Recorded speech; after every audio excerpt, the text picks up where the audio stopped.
ጎይታ ስሙ ዝተባረኸ ይሁን መጀመርታ ሓደ ዝተወሰነ ቃል አምላኽ አንቢብና ቁርብተይ ገለ ሐሳባት ከካፍሎኩሜ ሓቢርና ድማ ንሽተይ ሓደ ጸሎት ክንጽልይና አሜን እግዚአብሔር አምላኽ ስሙ ዝተባረኸ ይሁን ካብታ ሓደ ሎማዓንቲ ክንጽልየሉ ዝደሊ ጸሎት እንተዳአሎ ኮይኑ ኩልኩም ሰሚዕኩም ይኹም ደሐለፈ ሶሙን እንታይ ከም ደጋጠመ ዝሐለፈ ሶሙን ቀዳም ዓብናይ እግዚአብሔር ጀነራል ካብ ዝምድር ዝናብ ጎይታ ኸይዱ أزيع عبنا إجابير جنرال النبي كريستيان مالت عبنا جري خير وقليل كي مسلكم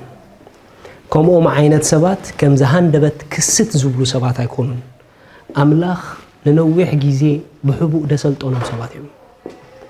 كم زني حدا معلتنا يكلت معلت وتسي تيكونون بعلتي بجوشوا سبختي راح يكونون بعلتي بجوشوا سبختت راح يكونون بعلتي بجوشوا ناي እግዚአብሔር ሰባትዮም አሞንጎ ሰባኽን አሞንጎ ነይ አምላኽ ሰብን ፍልል ያሉ እሶም ናይ እግዚአብሔር ሰባትዮም እግዚአብሔር ንትውልዲ ብርሃን ገይሩ ዝለቆቆም ሰባትዮም ኣብ ዘመኖም አሰራራሓ ሰማይ ናይ መንግስት አምላኽ አሰራራሓ بهيوتهم تجليتسو بقلت إن تولد أريهم زحلفوا سباتهم مالتيو تزاربهم راح يكون بعد بيجشوا نزت تزاربوا بحيل أملاخ أرجيتهم قليتهم مهم تزاربت راح يكون النيرو جبرت خايم نيرو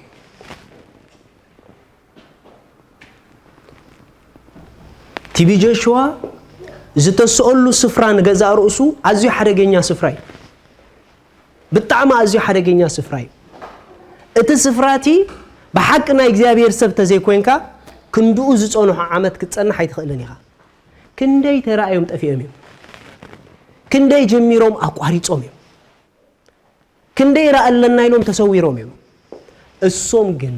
كم تزبلوه عشحتي بيجوش وافري خير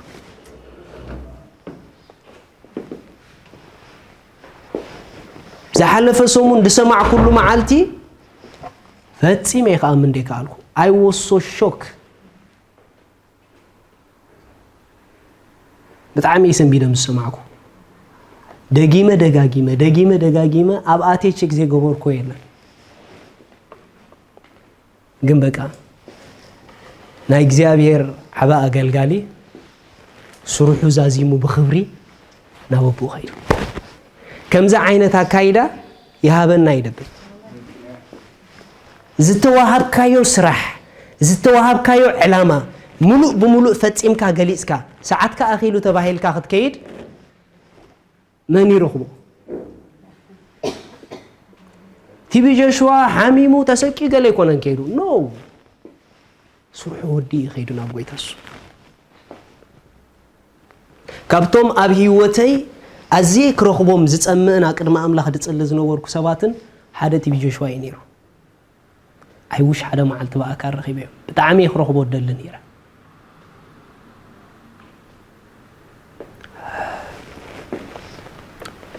السوق أعرفي أقل مالت ترى أي مالت زي كونه سرح مالتي كاب سرح يعرفوا تبي جشوا كاب إيه يعرفوا كاب بزوح عري يعرفوس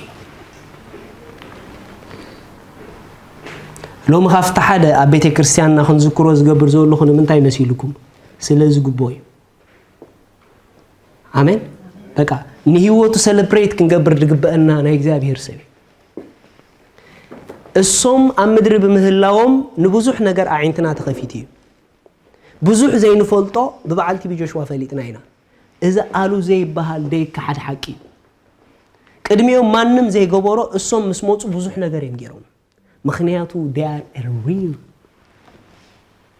በቃ real ሆነ ነገር ስለዝነበሩኝ እግዚአብሔር አምላክ ስሙ ይባረክ ነቢ كل ጊዜ خزارب كله بግልጽ አይዛረበካኔ ኢየሱስ ክርስቶስ እንደሐረይኩሞ ስለሞቱ በምሳሌ ገሪ ይዛረቦም ነው ናይ ነቡ ቋንቋ ክትርድኦ አትሊስት መንፈሳዊ ብስለት ክህልወካ ኣለዎ ቲቢ ጆሹዋ ቅድሚ ምኻዱ ከም ዝኸይድ ብናይቲ ነቢ ቋንቋ ገይሩ ተዛሪቡና ግን ነቲ ዝርድኦ ሰብ ማለት እዩ ዓመቱ ሎሚ ቲቢ ጆሹዋ ገይሩ ዘይፈልጥ ኣብ ህይወቱ ገይሩ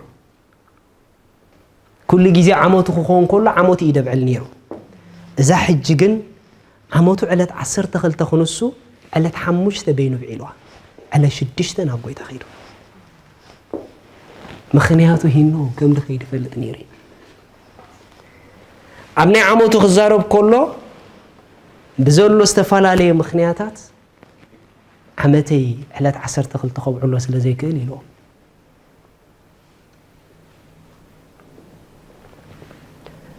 እታ መዓልቲ እቲኣ ንጸሎት ንጾም ግበሩ ኢልዎ ሂኖ ኣብዚ ምድሪ ከም ዘይጸንሕ ፈልጥ ነይሩ ኣብ መጨረሻ ኸይድ ከሎ ኣቶም ሰባት ፕሊዝ ስኡልኩም ኣይትንበሩ ኣምላኽ ንዝለኣኸኩም ነቢርኩም ሕለፉ ናብ ጎይታ ኣትሊስት እግዚአብሔር ንዝለኣኸካ ነቢርካ ምሕላፍ ክብረት እዩ ኣብዚ ምድሪ ዝመጻኻ ክትበልዕ ክሰት ይኮነን ኖ ብዕላማ ብፐርፐዝ ኢና ናብዚ ምድሪ ዝመጺና ጻውዒት ኣለና ስራሕ ኣለና ኣጀንዳ ኣለና ሰማይ ልኢኹና ኢና ብዘለና እስከ ሕሰቡ እግዚአብሔር ንምንታይ ይጸውዒኩም ኣምላኽ እንታይ ክትገብሩ እዩ ዝደልየኩም ስለ መንግስቲ ኣምላኽ ገለ ነገር ከይገበርኩም ከይተሓልፉ ፕሊዝ ስለ መንግስቲ ኣምላኽ ዝኾነ ነገር ክትገብሩለኩም ስለ ወንጌል ዝኾነ ነገር ክትገብሩለኩም ኢንክሉድድ ሚ ማለት እዩ ክንሰርሕ ኣለና ስለ ወንጌል ምኽንያቱ ኣይትረስዑ ሓደ መዓልቲ ኣቅድሚ ጎይታ ኩልና ደው ከም ንብል ከይትረስዑ ስለ ስራሕና ጸብጻብ ከም ንህብ ከይትረስዑ ሽዑ ካብቶም ተናኣትን ተሸለምትን ክንከውን ሕጂ ንወንጌል ድበቃ ነገር ክንገብር ኣለና ኢየሱስ ንዘለዓለም ጎይታ እዩ ሓደ ግዜ ይስሐቀኒ ስለ መንግስቲ ኣምላኽ ብማንካ ደይልዓሉ ነዞም ዕድሚኦምን ዘመኖምን ዝሃቡ ኣፎም ክኸፍቱ ክርእዮም ከለኹ ኣየ ድፍረት ይብል ብውሽጠይ ዓብ ድፍረት ስለዚህ ንፈልጦ ናይቲ መንፈሳዊ ዓለም አካይዳ ኢና ንደፍር እምበር ኣብ መንፈሳዊ ዓለም ንልዕሊኻ ዘሎ ሰብ ከም ዘይድፈር ተንፈልጥ ነርና ቃላይ መውፃና ነርና ብልዕሊዮም ዳሃዮም ደይፍለጥ ስለ መንግስቲ ኣምላኽ ሓንቲ ስራሕ ሰሪሖም ኣርእዮምና ደይፈልጡ ስእሎም ኣይርአ ገለ ይርአ ብፌስቡክ ተሓቢኦም ኣድራጋ ድውሩሩ ሰባት ኣሎ ነዚኦም ክርኡ ከለኹ ብጣዕሚ ይግርም ብራዘር እቲ ጉዳይ ናይ ምዝራብ ኣይኮነን ካብ ትዛረብ ኣርእየና በዓልቲ ጆሹዋ ተዛሪቦም ኣይኮነን ከይሮም ኣርእዮሙና እንከይሮም ጳውሎስ ከም ኢሎ መንግስቲ ኣምላኽ ብብዝሕ ዘረባ ኣይኮነትን ኢሎም ብሓይሊ ኢሎ ሸዋ ሳርእየና እንተ ደይርኢኻና ሰቕበል ኣለኹም ብሩኻት ምሳይ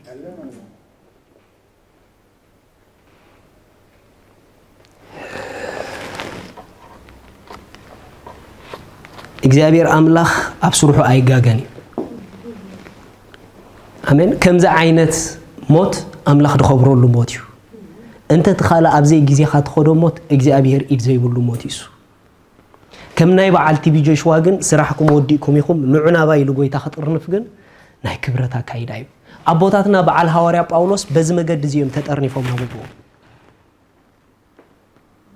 ጳውሎስ እንታይ ኢሉ መሲልኩም ኣብ ካልኣይ ጢሞቴዎስ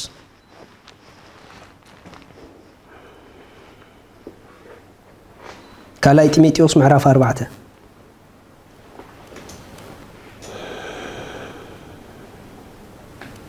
ንወዱ ጢሞቴዎስ ናይ መጨረሻ ክምዕዶ ከሎ ከምዚ ኢልዎ ጥቕሲ 5 ንስኻ ግን ብኩሉ ተጠንቀቕ መከራ ጽገብ ግብሪ ወንጌላዊ ግበር ኣገልግሎትካ ድማ መልእ ኢልዎ ጳውሎስ እዚ ጽሑፍ እዚ ክጽሕፈሉ ከሎ ሰዓቱ ከም ዝኣኸለ ፈልጥ ነይሩ ቀጽልኩም አንብቦ ኩልኩም ኣገልግሎትካ ድማ መልእ ኣነስ ኢልዎ ካብ ሕጂ እስዋ ኣለኹ እታ መዓልቲ ምስንባተይ በፂሐያ ጳውሎስ ዕዩኡ ከም ዝወደእ ፈሊጡ ነይሩ معلت مسنباتهم زأخلت فليتو نيرو أملاخ ذهبو ليتن معلتن بمتجح كان بفتومو فليتو نيرو نودو تيميتيوس عم متشرش شاغن ما عدا حليفو تيميتيوس وديلو أنا معلت مسنباتي بتحيا قلتف كترك بنيلو معلت مسنباتي بتحيا نسخاجن يلو مكرات جب ناي متى مكرا سلوانجيل مكرات جب سلة أملاخ ذهبك عيو سليو مكرات جب سلة زتل أحكاية الأخو مكرات جب أقول قلوت كأنتاي جبر مل منم عينة نجر أبيوت كي تفكر نتأملاخ ذهبك أقول قلوت دوكة تبلو ما تكون تقوله كسامج الرشاد ونعصب كنا نتأملاخ ذهبك نجر يلو مخنياتو أقول قلوت أملاخ تلاقيك كتجلجل كلها ألقى بألقى يكونه نفاس الله يو مكر الله يو فتن الله يو whatever it may come جن صناعيلو دوغليلو أقول قلوت كم ملة تيميتيوس وديلو وديو أنا جن تيميتيوس يلو سوا الله يلو أنا جن سوا الله ما علت مسنباتك بتحيا مو سناي قدلي تجاديله أتاويا دما ودئ نتا من الدما حليا يلو لهم بزقالكم الرقكم سناي قدلي تجادلو بإيسوس كريستوس سم صبونا إمنة قيام وقيا يخون لكم بإيسوس كريستوس سم نتأصنعكم زحاسكم وناي قويتا نجر كسع متشرشا بإمنة دوبولولو بنازريتو بإيسوس كريستوس سم قياكم بخبر ودو هاليلويا يسوس قويتاي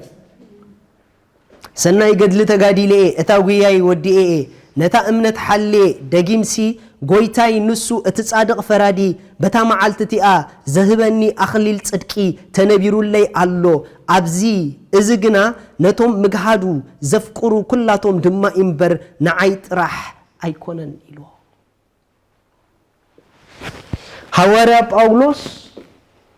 نفس وكف أمدر زخرن زنبر قعزؤو نتا أملاخ زدال ولو أخليل اندار أي زنبرن نيرو ناي أخليل قويا يدقوي نيرو اللهم مساي مخنياتو كمتن قويانا صباح نقهو أكرم قويتا نوهابو أخليل اللو مدحان بأمنتي أخليل جن كم قويا خاي إذا أخليل دزارو بولو زولو زخونا كريستيان روسدو أخليل هيكون أمن قست أملاخ كم زد معك هايو سلمن قست أملاخ كم زقويا كايو سلمن قست أملاخ كم زنبر كايو سلوانجيل دو كم زبل كايو توسدو أخليل أنا سوى المخيلو يسوع نزل ألم قويتايو سبات كزارو بخلو سلتي بيجشوا عرفت دبالي زينورو أبتناتهم church عند حركيركم 24 hours يوم أبغى أقول قلوت 24 hours ساعات ثلاثة نايليت مزع مع تصوح حق خافت مدك أسي تبي جوشوا آخر أخبار كارديو ساعات بال نايليتي my God كمي عينت سجاي قرموكم سلت زتو هابو عيو ليتن معلتن he was so busy يسوع كمت سخلو نخالي بيزو خوينا أيركبنا سلو وانجيل بيزو خوينا أيركبنا كي تموتوا تخولوا جن من تأكم زركبكم من مترتر يقولون جن من تأكر كبنا خلو نخالي بيزو خوينا ديكونس نوانجيل نداوينا بامكن بلالنا يسوع قويتايو من تأك at any time happen كجبري خالي even حج كل جزء دلوقتكم كوني قبلنا أي تسمعوهم ناي متشرشة يكون أنزي جزء زيلهم بزارو سبات يعيشون نايم دلو ناي متشرشة أي تطالور نفس وكف معلتنا كم ناي متشرشة معلت جيرنا هنتك أملن فعاد أملاخي do something for Jesus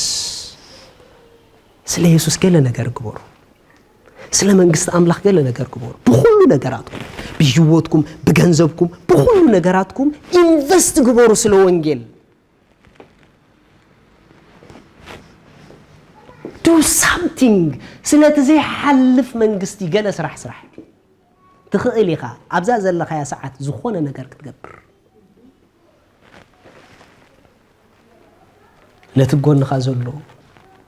تخيلي خابولو أبزاز اللي خيا ساعات سلوان جيل زخونة نجار كتجبر بولو سقاي تبل بولو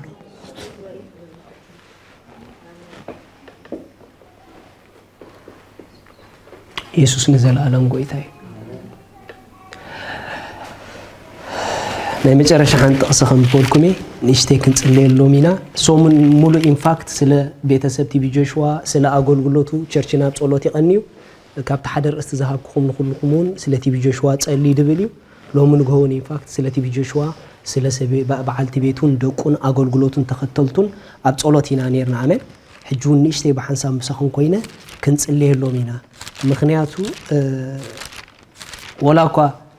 እሱ ዕይኡ ወዲኡ እንተኸደ ግን ከምዛ ዓይነት ኣቦ ከኸደካ ግን ቀሊል ኣይኮነን ድፈጥረልካ ስምዒት ከም ዘሎ ኣይትዘንግዑ ኣቦ ድኻታት እዩ ነይሩ እሱ መግቢ ንበልዕን ኢና ኢሎም እዮም ኣብ ደገ ሓዲሮም ምኽንያቱ እሱስ በቃ ፕራክቲካል ኢየሱስ ኢሎሞ ብግብሪ ዝርአ ኢየሱስ እዩ ነይሩ ምድርና ኢሎሞ እንታይ ማለቶም ይተረዲኹሞ ንኢየሱስ ብግብሪ ርኢናይ መጊቡናይ ኣብሊዕናይ ሓንቂቁናይ ምሂሩናይ ኣዕቢናይ ኣብ ቸርች ኣፍ ደገ ሓዲሮም ኣይንኸይድና ኢሎም መግቢ ንበልዕን ኢና ኢሎም ማለት ክጽልሉ እዮም ደልዮም ሓቆም እዮም ኣቦ ይኸይድዎም ኢየሱስ ንዘላለም ጎይታ እዩ ኣሜን ስለዚ ኣብዚ ሰዓት እዚ በቃ ናይ መንፈስ ቅዱስ ምጽንናዕ ኣለኹም ምሳይ መጽሓፍ ቅዱስ ክዛረብ ከሎ ጓህልበይ ኣብ ውሽጠይ ምስ በዝሐ ምጽንናዕካ ንነፍሰይ እንታይ ገበራ ይድብል ኣሐጎሳ ኣሜን ሓቀኛ ኣጻናናዕ መንፈስ ቅዱስ ጥራሕ እዩ ናይ ሰብ ቃል ከም ተኸጽናዕካ ዝግብኦ ኣያጽናዕካኒ እቲ መንፈስ ክድህስሰካ ከሎ ግን ትረጋጋ ኢኻ ኣሜን ስለዚ ስለ ምጽንናዕ ናይ መንፈስ ቅዱስ ኣብ ህይወቶም ክንጽልየሎም ኢና ካልኣይ ድማ ሕጂ እውን በዚ ዝተኸተለ ኣብ ዙርያኦም መዓት ንፋስ ይድመፆም ዘሎ ምኽንያቱ ተዋጋእቲ ምውጋኦም ኣይቋርጹን እዮም ተዛረብቲ ምዝራቦም ኣይቋርጹን እዮም ካብዚ ኩሉ ነገር ድማ ኣእምሮኦም ክሕልወሎም ከዓ ክንጽሊ ኢና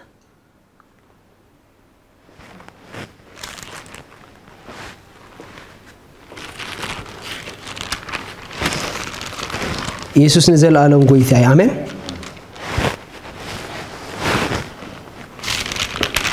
ጎይታ ስሙ ዝተባረኸ ይኹን ጳውሎስ ከምዚ ኢሉ ኣብ ፊልጵ ምዕራፍ 1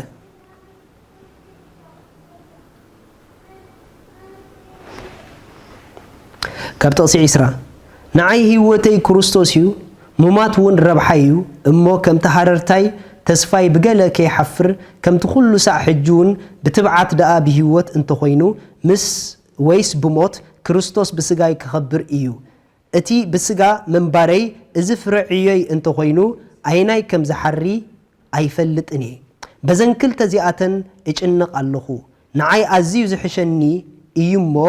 ክፋኖ ምስ ክርስቶስ እውን ክነብር ሃረርታ ኣሎኒ ግናኸ እቲ ብስጋ ምጽንሐይ ምእንታኻትኩም ኣዝዩ ኣድላይ እዩ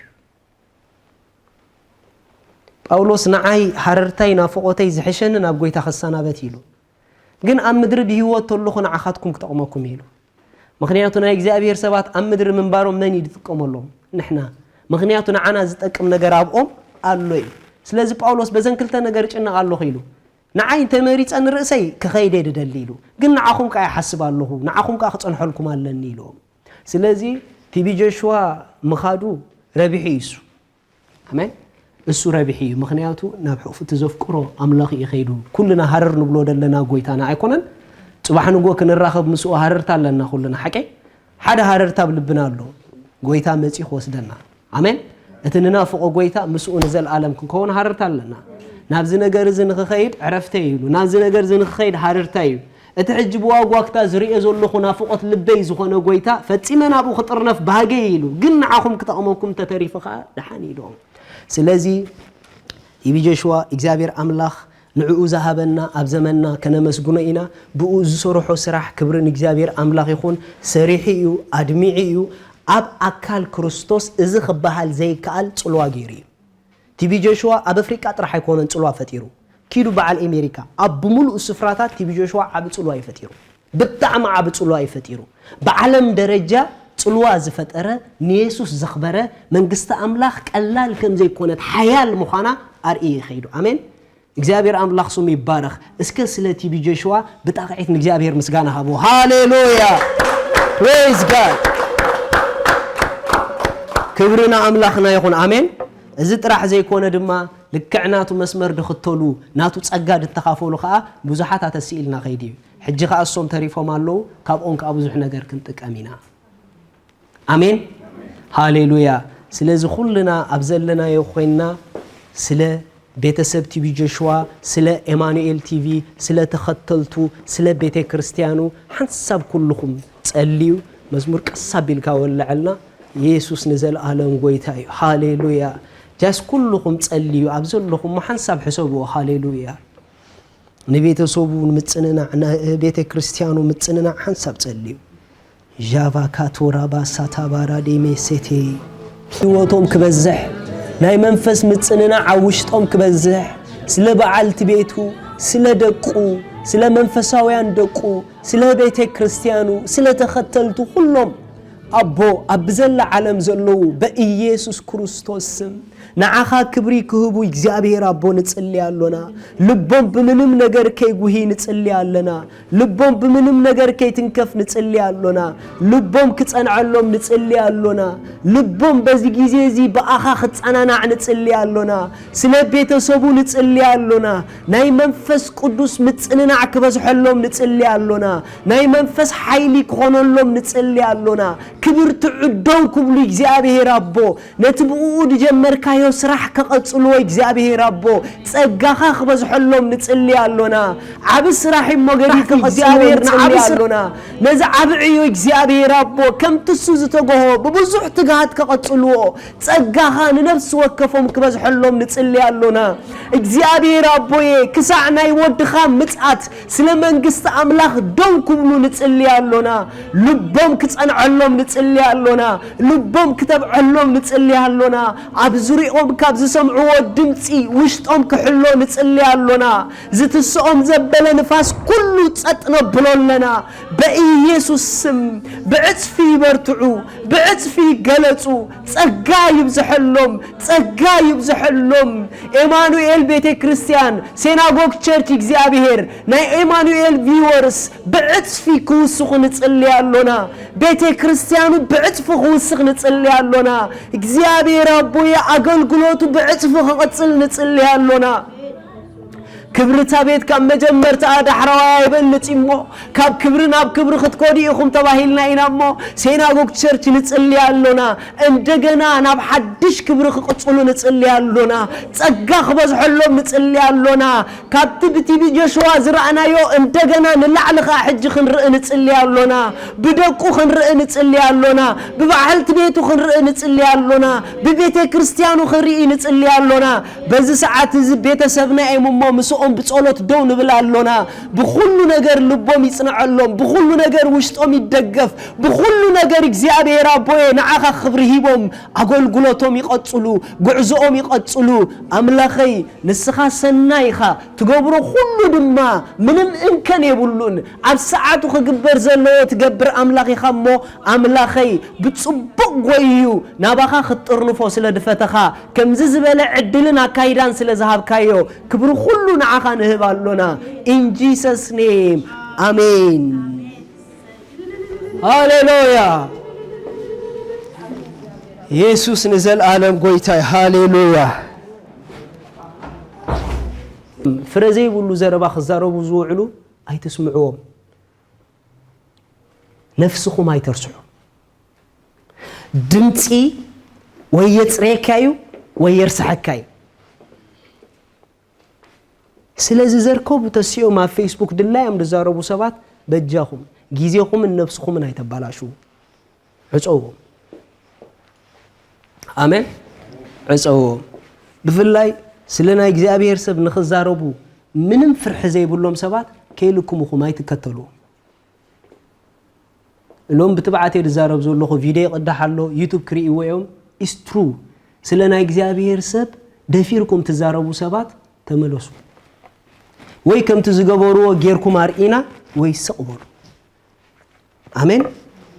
ስለዚህ እግዚአብሔር አምላክ ስሙ ዝተባረከ ይሁን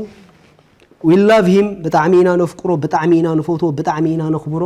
በዘይ ቃል ዓለም ካና እግዚአብሔር ሰብዩ አሜን ናአረጋው ትዛአሊ ንድኻታት ዝሕግዝ ወንጌል መንግስት አምላክ ለይትን መዓልት እንድሰብኽ he is man of God بصحف درجة بقال أملاخ درجة منهم كتوصل لي تخلني خا إذن تي لخ أخلني إجابير أملاخ سو مستبارخ يخون